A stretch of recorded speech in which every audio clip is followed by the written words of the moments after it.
कावेरी कावेरी कावेरी, अरे जा जा जा ना, पटकर जा. उशीर का करतोयस? काय चाललंय?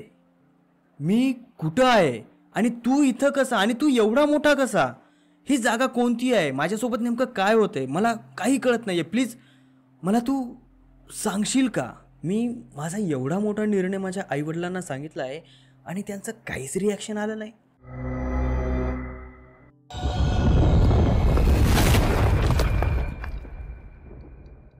नमस्कार मित्रांनो, आज तुमच्यासाठी खूपच भारी स्टोरी घेऊन आलो आहे, जी की खूपच भीतीदायक आहे, स्कॅरी आहे. आणि जर ही स्टोरी तुम्ही रात्रीला बघत असाल तर प्लीज यार रात्रीला स्टोरी बघू नका, कारण खूपच भयानक स्टोरी आहे. स्टोरी बघितल्याच्या नंतर मी 100% गॅरंटी देऊन सांगू शकतो की तुम्हाला रात्रीलासुद्धा भास व्हायला लागतील. आणि जर तुम्हाला रात्रीला बघायचीच असेल तर प्लीज कोणीतरी सोबत घेऊन बघा, नाहीतर दिवसा बघा. तर ही जी स्टोरी आहे ही स्टोरी थोडी जुन्या काळातली आहे, तेवढ्या पण जुन्या काळातली नाही, थोडंसं अलीकडच्या काळातली. आणि ही स्टोरी एका घरामध्ये घडलेली आहे, जे घर एकदम मोठ्या राजवाड्यासारखं दिसतं अशा प्रकारचं घर.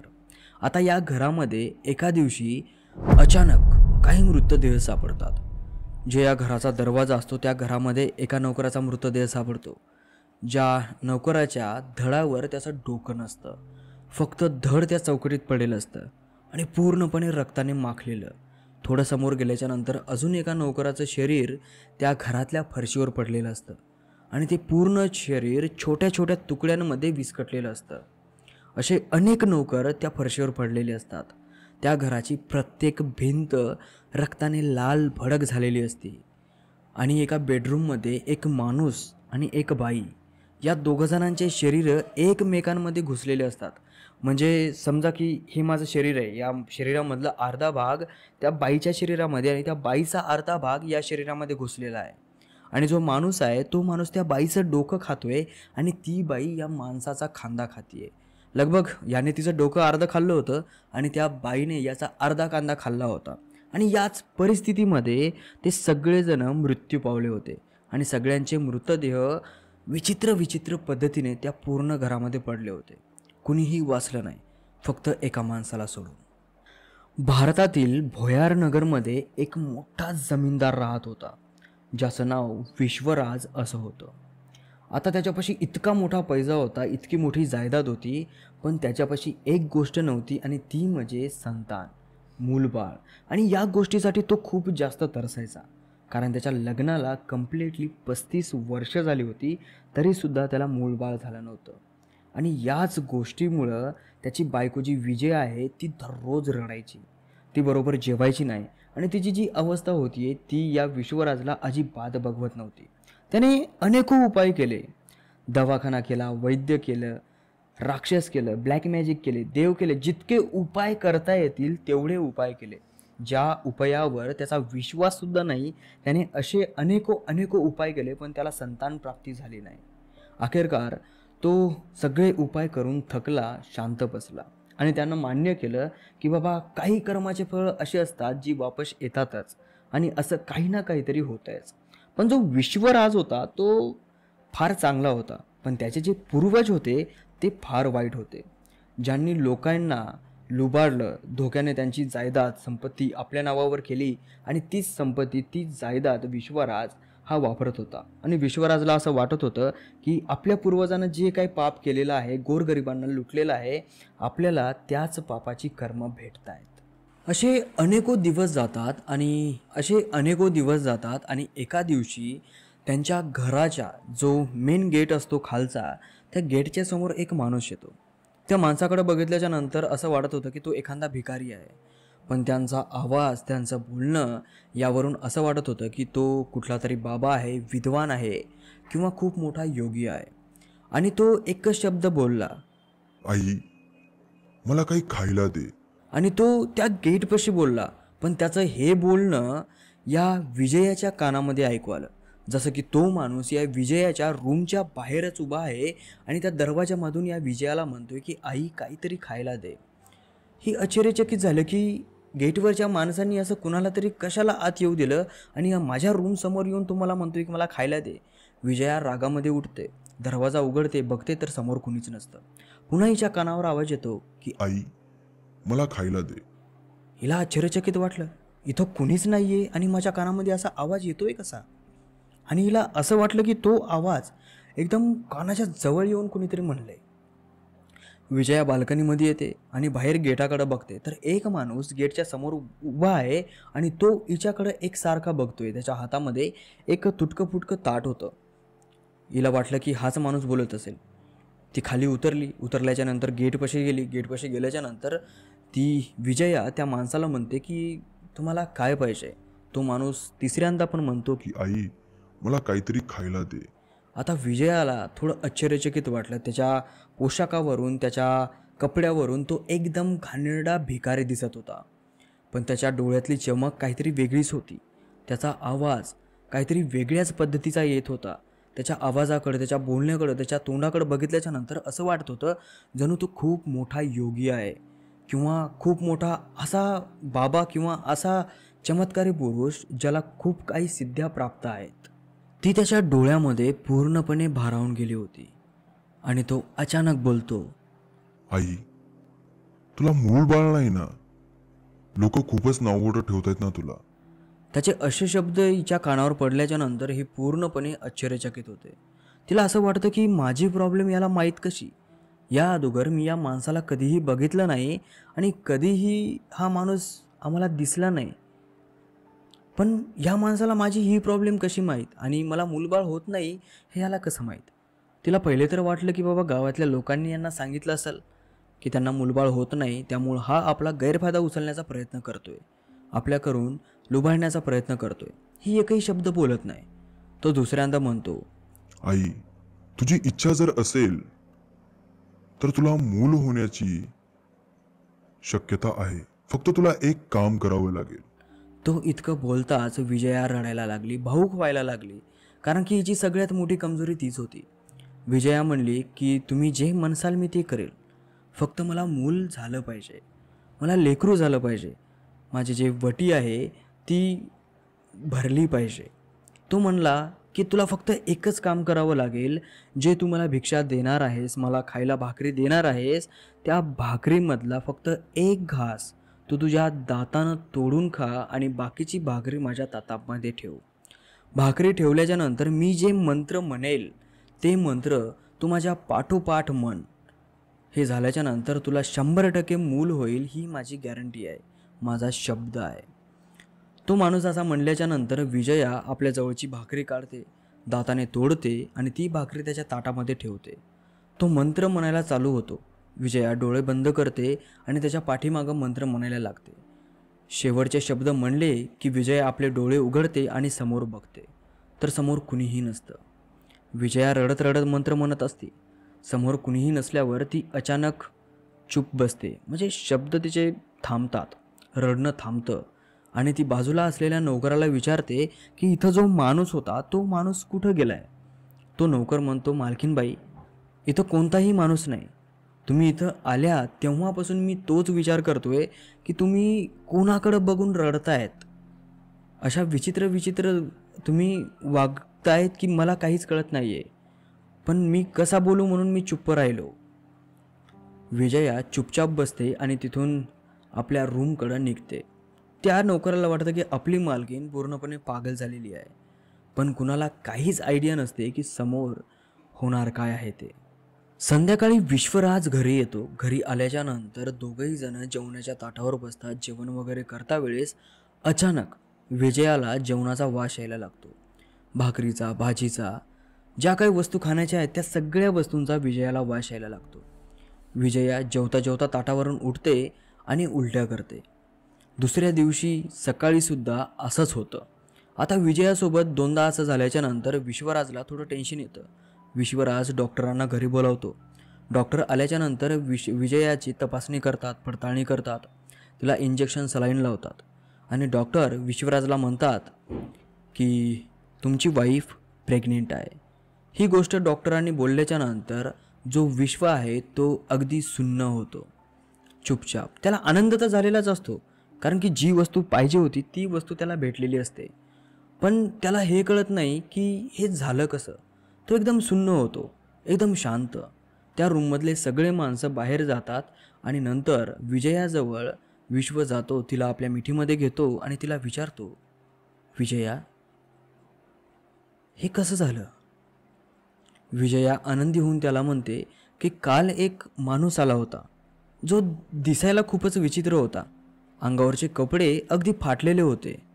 पण विजया असं बोलताच विश्व असा बोलतो की पण तो एखाद्या विद्वानासारखा बोलत होता किंवा एखाद्या ज्ञानीसारखा. विजया म्हणते, हो, पण तुम्हाला हे कसं माहीत की तो ज्ञानीसारखा बोलत होता किंवा विद्वानासारखा बोलत होता म्हणून? विश्वराज म्हणतो, तसा माणूस माझ्यापाशी सुद्धा आला होता. मला तो म्हणला की माझ्या ताटामध्ये तुझ्या भाकरीचा एक घास तोडून तू खा आणि बाकीची भाकरी माझ्या ताटामध्ये ठेव, तुला मूल प्राप्ती होईल. भाकर माझ्या ताटामध्ये ठेवल्याच्या नंतर माझ्या पाठोपाठ एक मंत्र म्हण आणि मंत्र म्हणल्याच्या नंतर तो माणूस अचानक गायब झाला. आणि आता दुसऱ्या दिवशी असं? विजया म्हणते, हो, सेम असंच माझ्यासोबत झालं जे तुम्ही आता मला सांगितले ते. विजयाचं असं बोलणं ऐकल्याच्या नंतर विश्व म्हणतो, तुला असं वाटत नाही का की काहीतरी विचित्र आहे म्हणून? आपल्या दोघांसोबत पण एकच घटना घडणं आणि दुसऱ्या तिसऱ्या दिवशी असं समजणं की तू गर्भवती आहेस म्हणून. एवढ्या त्याच्या बोलण्यावर विजया म्हणते की काय हो, किती वर्षापासून आपण मूलबाळासाठी तरसत होतो, लग्नाला 35 वर्ष झालेत. असं वाटत नाही का की हे देवाची कृपा असेल म्हणून? सोडा ना, बाकीचं कशाला डोक्यामध्ये घेऊन बसतायत? जे पाहिजे होतं ते भेटलं ना. चला, देवाची कृपा मानून या गोष्टीला आपण इथंच थांबवूयात. जास्त विचार केल्यानं माणूस थोडा वेड्यासारखा करतो. नाही करायचा आपण विचार जास्त. असं म्हणून दोघेही जण शांत झोपी जातात. बघता बघता 9 महिने कधी जातात हे समजतच नाही आणि त्यांच्या घरामध्ये एक गोंडस बाळ जन्माला येतं. ते दिसायला अगदी सुंदर असतं. त्याचे नाक, डोळे, चेहरा अगदी मनमोहक. पण ते बाळ जेव्हा जन्मलं त्यावेळेसही रडलं नाही, त्याच्यानंतरही रडलं नाही. त्याला भूक लागो, त्याला दुसरी कोणतीही प्रॉब्लेम हो, तो रडतच नव्हता. ही खूपच विचित्र गोष्ट होती. आणि त्या बाळाची विकसित होण्याची जी गती होती ती फार जास्त होती. म्हणजे नॉर्मल मुलगा जेवढ्या काळामध्ये बोलतो त्याच्या अर्ध्या काळामध्ये हे बाळ बोलायला लागलं, त्याच्या अर्ध्या काळामध्ये हे बाळ चलायला लागलं. बघता बघता दिवस जात गेली, वर्ष होत गेली आणि हे बाळ 5 वर्षाचं असताना याच्याकडे बघितल्याच्या नंतर असं वाटत होतं की हे बाळ 8 ते 9 वर्षाचं आहे. अशा प्रकारची याची विकसित होण्याची गती होती. खूपच विचित्र. आणि हां, या मुलाचा एक मित्रसुद्धा तयार झाला, म्हणजे मैत्री झाली एका मुलासोबत ज्याचं नाव विकृत असं होतं. आता जो विकृत होता तो या मुलासोबत नेहमी सोबत राहायचा, झोपतानी, जेवतानी, कुठलं काहीही काम करता वेळेस. आणि जो हा मुलगा होता, हा मुलगा कोणतंही काम विकृतला विचारल्याशिवाय करत नव्हता. आता याच्या मित्राचं नाव विकृत हे थोडं विचित्र आहे, पण हां, त्याचं नाव विकृतच होतं. आणि या मुलाचं नाव विद्वान असं होतं. विद्वान आणि विकृत या दोघाजणांची मैत्री अटूट होती. इतकी अटूट की हे दोघंजणं सोबत झोपायचे, म्हणजे तशा प्रकारचे नाही म्हणतो मी, फक्त मैत्री म्हणून सोबत झोपायचे. आणि बघता बघता विद्वानला 20 वर्ष झाले आणि जो विकृत होता तो ऑलरेडी विद्वानपेक्षा खूप मोठा होता. त्यामुळं त्याची जी समज होती, त्याची जी बुद्धीची लेवल होती ती विद्वानपेक्षा खूप मोठी होती. आणि त्याच कारणामुळं जो विद्वान आहे तो विकृतला विचारल्याशिवाय कोणतंही काम करत नव्हता. आता विद्वानला जेव्हा 20 वर्ष झाली, त्याच्या 20व्या वर्षी त्यानं आपला सगळा कारोबार आपल्या हाती घेतला. कारण त्यांचे जे आईवडील आहेत, जे विश्वराज आणि विजया, ते फार थकले होते. त्यांना बाहेर हिंडणं, फिरणं, चालणं हे जास्त काही होत नव्हतं. नॉर्मल ते राहायला लागले आणि त्यांचा जो काही व्यवसाय आहे तो सगळा व्यवसाय विद्वान सांभाळायला लागला. विद्वान म्हणजे त्याच्यासोबत जो विकृत आहे त्याच्या मदतीने तो सगळा व्यवसाय सांभाळत होता. सगळी बुद्धी विकृतची होती आणि विद्वान फक्त चालवत होता. चांगल्या पद्धतीनं त्यांनी तो व्यवसाय सांभाळला होता. पण जसा विकृत म्हणायचा तसाच विद्वान करायचा. आता या काळामध्ये विद्वानला एक मुलगी खूपच पसंत येते. त्याला त्या मुलीसोबत प्रेम होतं. तो विद्वान त्या मुलीला भेटण्यासाठी जात होता आणि आपल्या मित्राला विकृतला सुद्धा सोबत घेऊन जात होता. त्याचं प्रेम खूप दिवस चाललं आणि ज्या मुलीसोबत त्याचं प्रेम होतं त्या मुलीचं नाव होतं कावेरी असं. त्याने खूप दिवस प्रेम केल्याच्या नंतर एक विचार केला की आपली जे गर्लफ्रेंड आहे, आपली जी प्रेमिका आहे, तिला घरी न्यावं, आईवडिलांना भेट घालावी आणि त्यांना सांगावं की मला हिच्यासोबत लग्न करायचे, संसार थाटवायचा आहे. असा विचार करून तो विद्वान कावेरीला घेऊन आपल्या घरी जातो आणि आपल्या आईवडिलांसमोर तिला उभं करतो. आपल्या आईवडिलांना सांगतो की आई, बाबा, मला ही मुलगी खूप जास्त पसंत आहे आणि मी हिच्याशिवाय राहू शकत नाही. मला हिच्यासोबत लग्न करायचं आहे. याची अशी गोष्ट ऐकल्याच्या नंतर त्याचे जे आईवडील आहेत विश्व आणि विजया ते फक्त बसून याच्याकडे बघत होते. काही वेळ बघितले आणि आपापल्या कामाला ते निघून गेले. जो विद्वान आहे तो कावेरीच्या हाताला पकडतो, आपल्या बेडरूममध्ये घेऊन जातो आणि सोबत विकृतसुद्धा जातो. आणि बेडरूममध्ये गेल्याच्या नंतर कावेरीला म्हणतो की तू इथं बस. कावेरी बसते. विद्वान विकृतला म्हणतो की कसं रे, मी माझा एवढा मोठा निर्णय माझ्या आईवडिलांना सांगितला आहे आणि त्यांचं काहीच रिॲक्शन आलं नाही. म्हणजे मी त्यांना सांगितलं की मला हिच्यासोबत लग्न करायचं आहे, तरीसुद्धा त्यांनी काहीच बोलले नाहीत की चांगली आहे, वाईट आहे. म्हणजे कसं एकही शब्द बोलले नाही. थोडं विचित्र वाटत नाही का तुला? विद्वानच्या या गोष्टीवर विकृत म्हणतो की त्यांचं म्हणणं हो असेल तेव्हाच तर ते काही बोलले नाहीत, एकही शब्द टाकला नाही. ठीक आहे, तू नको घेऊ जास्त टेन्शन. त्यांची इच्छा असेल तुझं लग्न हिच्यासोबत लावून देण्याची, त्यामुळे ते काही म्हणले नसतील. नको घेऊ तू टेन्शन. बरेच दिवस होतात. विद्वान आणि कावेरी सोबतच राहतात, एका बेडरूममध्ये, एका घरामध्ये, आणि ते पण लग्नाच्या अगोदर.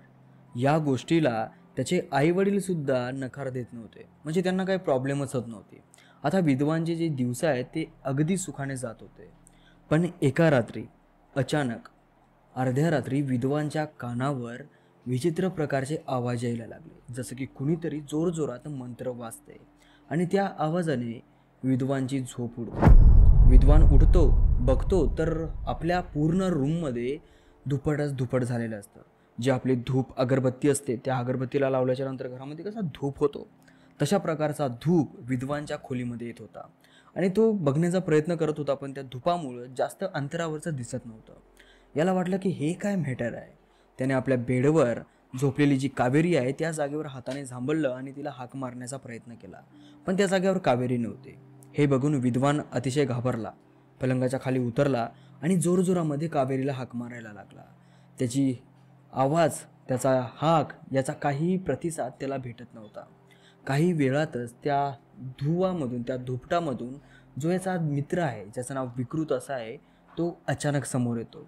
असं वाटतं की तो किती वेळ झाली त्या धुपटामध्ये उभा आहे आणि तो अचानक याच्या डोळ्यासमोर आलेला आहे. हा थोडासा घाबरतो आणि त्याला विचारतो की विकृत, तू तू इथं कसा काय यार, आणि हे धुपट कशाचं आहे, नेमकं मॅटर काय चालू आहे? विकृत म्हणतो हे धुपट तुझ्या आई वडिलांमुळे झालेलं आहे. विद्वान म्हणतो आणि कावेरी कुठं गेलेली आहे, इथं दिसत नाही आहे. विद्वान त्या विकृत समोर कावेरीला हाका मारतो, कावेरी, कावेरी, कावेरी. विकृत म्हणतो बाबा गप्प बस, तुझी कावेरी गेली कुठं नाही आहे, तिला घेऊन गेलेत आणि पण दुसरं कोणी नाही, तुझे आईवडीलच तुझ्या कावेरीला घेऊन गेलेत. विद्वान म्हणतो असं का, ते माझ्या कावेरीला का घेऊन जातील? अरे त्यांना तर काही प्रॉब्लेम नव्हती ना, आणि ते अचानक असं नाही, हे कसं शक्य आहे? विकृत म्हणतो हां बाळा, हे शक्य आहे, आणि ते या कारणामुळे त्याच्या कावेरीला घेऊन गेले की तुझी कावेरी तुझ्यापासून दूर व्हावी. पहिल्या दिवशीपासूनच तुझ्या आईवडिलांना तुझं आणि कावेरीचं नातं पसंत नाही. ते त्याच कारणामुळं तुला एकही शब्द बोलले नाहीत, आणि ते आता तुझ्या कावेरीला उचलून त्यांच्या रूममध्ये घेऊन गेलेत आणि तिच्यावर तंत्र मंत्र करतायत, जेणेकरून ती त्यांच्या पूर्णपणे वशमध्ये येईल. तिच्यावर वशबाधा करतायत आणि त्या वशबाधेमध्ये तुझ्या कावेरीला स्वतःहून तुझ्या आयुष्यामधून काढण्याची प्लॅनिंग करतायत, जेणेकरून तुझ्या मनामध्ये तुझ्या आईवडिलांची जी काय इज्जत आहे ती टिकून राहील. आणि जर माझं खोटं वाटत असेल तर तू स्वतः जाऊन बघ तुझ्या आईवडिलांच्या रूममध्ये काय मॅटर चालू आहे ते. विकृतचं असं बोलणं ऐकल्याच्या नंतर विद्वान रागाने आपल्या रूमच्या बाहेर येतो आणि आपल्या आईवडिलांच्या रूमकडे धावतो. आईवडिलांच्या रूमच्या खोलीची जी दरवाजा आहे तो उघडलेलाच होता. तो घरात शिरतात त्याला एक मोठा झटका बसतो आणि तो जोरात पाठीमागे येऊन पडतो. विद्वान उठतो. उठल्याच्या नंतर त्याला जाणवतं की जे आईवडिलांची रूम आहे आणि तो जो दरवाजा आहे त्या दरवाजामध्ये एक कोणती तरी सील्ड आहे जी की तंत्रमंत्राने उभी केलेली आहे, आणि ती सील्ड विद्वानला आत येण्यासाठी रोखतीये. पण आतमधलं जे काही दृश्य आहे ते सगळं दृश्य विद्वानला स्पष्टपणे दिसत होतं, जे की असं असतं. विद्वानचे आईवडील त्याच्या रूममध्ये बसलेले आहेत. त्याच्यासमोर एक माणूस होता ज्याच्या अंगावर फाटके तुटके कपडे होते, पण त्याच्या चेहऱ्यावर अलगच प्रकारची एक चमक होती. असं वाटत होतं की तो भिकारी नसून एक मोठा कोणता तरी असा विद्वान किंवा एक अलग प्रकारचा माणूस आहे. हे तिघही जण घेरा करून बसले होते आणि त्यांच्या मधोमध कावेरी झोपलेली होती. तिच्या साईडला एक मोठं यज्ञ हवन होतं, ज्या हवनाचा जाळ त्या तिघा जणांच्या डोक्याच्या वरपर्यंत जात होता. आणि हे तिघही जण जोरजोरात मंत्र वाचत होते, जोरजोरात मंत्र म्हणत होते. इतक्या जोरजोरात की विकृतला बोलण्यासाठी जोरजोरात बोलावं लागत होतं. आणि जो विद्वान आहे तो जोरजोरात रडत म्हणत होता, थांबा थांबा, असं करू नका, थांबा. तो मधात जाण्याचा प्रयत्न करत होता, पण त्याला वारंवार झटका बसत होता आणि तो बाहेर पडत होता. त्याची ही परेशानी बघून जो विकृत आहे तो विद्वानला म्हणतो, एकदा मी जाऊन बघू का? मला जर जाता आलं तर मी कावेरीला वाचवण्याचा प्रयत्न करेन. विद्वान पटकर म्हणतो, अरे जा जा जा ना, पटकर जा, उशीर का करतोयस? विकृत एक स्मित हास्य करतो आणि मधात जाण्यासाठी निघतो. आणि खरंच विकृत त्या खोलीमध्ये जातो अलगदपणे. आणि बघता बघता त्याच वेळेस विद्वानला चक्कर येते आणि तो बेशुद्ध होतो, खाली जमिनीवर पडतो. काही वेळ जातो, विद्वानचे डोळे उघडतात. उठून बसतो, आजूबाजूला बघतो तर सगळीकडे गार्डन होतं. त्याला समजतं की आपण आपल्या गार्डनमध्ये पडलेलो आहोत. तो पटकर उठतो आणि आपल्या घराच्या दिशेने धावतच जातो. घराच्या दरवाजापाशी जातो. दरवाजात बघतो तर त्याचा एक नोकर त्या दरवाजामध्ये मरून पडलेला आहे, ज्याचं फक्त धडच त्या चौकटीमध्ये पडलेलं असतं. त्याच्या धडावर डोकं नसतं आणि जे धड तिथं पडलेलं असतं ते पूर्णपणे रक्ताने लाल झालेलं असतं. त्याच्या पोटातली आतडे बाहेर आलेली असतात. त्याचे पंजे पूर्णपणे वाकडे झालेले असतात. विद्वान अजून थोडा आत जातो. आत गेल्याच्या नंतर अजून एक नोकर त्याच्या घराच्या फरशीवर पडलेला असतो, पण त्याचं शरीर पूर्णपणे छोट्या छोट्या तुकड्यांमध्ये त्या फरशीवर पसरलेलं असतं. त्याच्या रक्ताने त्या घराच्या पूर्ण भिंती लाल झालेल्या असतात. विद्वान हे बघून अजून थोडा समोर जातो तर एक नौकर अशा परिस्थितीमध्ये पडलेला होता, त्याचं जे शरीर आहे ते पूर्णपणे वाकडे इकडे झालं होतं. हात उलट्या दिशेने पडले होते, डोकं उलट्या दिशेने झालं होतं, दात खाली पडले होते, डोळे बाहेर पडले होते, त्याचे हातपाय पूर्णपणे वाकडे वाकडे झाले होते. ते बघून विद्वान घाबरला आणि घाबरत घाबरत तो त्याच्या आईवडिलांच्या रूममध्ये जातो. तर त्याचे आईवडील या तिन्ही मृतदेहापेक्षा खूपच विचित्र परिस्थितीमध्ये होते, पूर्णपणे नग्न. आणि त्यांचे दोन्ही शरीर एकमेकामध्ये घुसलेले, म्हणजे अर्ध शरीर विद्वानच्या वडिलांचं त्याच्या आईच्या शरीरामध्ये आणि तिच्या आईचं शरीर विद्वानच्या वडिलांमध्ये. आणि असं त्या दोघांचा जॉईंट झाला होता. आणि विद्वानचे जे वडील होते ते त्याच्या आईचं डोकं खात होते आणि त्याची जी आई होती ती विद्वानच्या वडिलांचा खांदा खात होते. एवढं बघून विद्वान खूप भितो आणि हे पूर्ण दृश्य पाहिल्याच्या नंतर विद्वान अगदी स्तब्ध उभा राहतो, एकदम शांत. आणि अचानक तो खाली जमिनीवर पडतो, बेशुद्ध पडतो. त्याचे डोळे बंद होतात. काही वेळाच्या नंतर तो डोळे उघडतो तर स्वतःला एका रूममध्ये बघतो, ज्या रूमकडे बघितल्याच्या नंतर सगळीकडे पांढऱ्या शुभ्र भिंती होत्या आणि एका भिंतीवर काही चित्र काढलेली होती. त्या चित्रामध्ये विद्वानची आई, विद्वानचे बाबा आणि त्याची प्रेमिका म्हणजे कावेरी, या चौघाजणांची चित्र होती. हे चित्र बघितल्याच्या नंतर विद्वान आपल्या छोट्याशा पलंगावरून उठतो आणि आपल्या दरवाजाकडे जातो, ज्या दरवाजाला एक छोटीशी खिडकी असते. त्या खिडकीमधून विद्वान थोडासा डोकावून बघतो तर बाहेर एक माणूस उभा असतो. आणि तो माणूस अचानक याच्याकडे बघतो आणि घाबरतो आणि तो पळून जातो. तो पळून गेल्याच्या नंतर विद्वान त्याला हाक मारण्याचा पूर्ण प्रयत्न करतो, पण कुणीही जवळ येत नाही. पण त्याच्या रूममध्ये हळूहळू एक गॅस येतो, ज्या गॅसने विद्वान थोडा थोडा बेहोश होत असतो आणि तो खाली पडतो. खाली पडल्याच्या नंतर त्याच्या रूममधला जो काही गॅस आहे तो कमी होतो.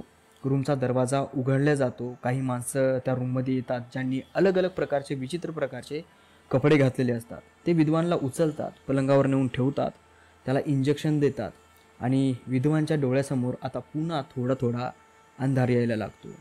पण या सगळ्यामध्ये विद्वानला एक माणूस दिसतो आणि तो माणूसमध्ये विद्वानचा मित्र जो की विकृत त्याचं नाव असतं, तो या सगळ्यांमागे एका कोपऱ्यामध्ये उभा असतो आणि तो याच्याकडे बघत नुसता हसत असतो.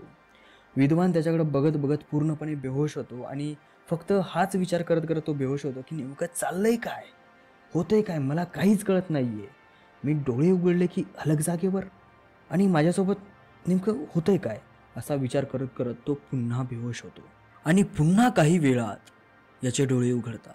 पण यावेळेस जेव्हा विद्वानचे डोळे उघडतात तो एका अलगच जागेवर असतो. सगळीकडं धुवाच धुवा असतो आणि आपल्या पायाखाली पायाच्या घोट्यापर्यंत पाणी असतं आणि सगळीकडं पांढरं शिपत धुवाच धुवा. त्या वाऱ्यामध्ये एक अलग प्रकारचा सुगंध असतो आणि त्या धुपटामध्ये एक छोटीशी वाट बनते. त्या वाटेने विद्वान चलत जातो. खूप वेळ चालतो, खूप वेळ. आणि खूप वेळ चालल्याच्या नंतर तो एका अशा जागेवर पोहोचतो की त्याच्या समोर एक खूप मोठं सिंहासन असतं.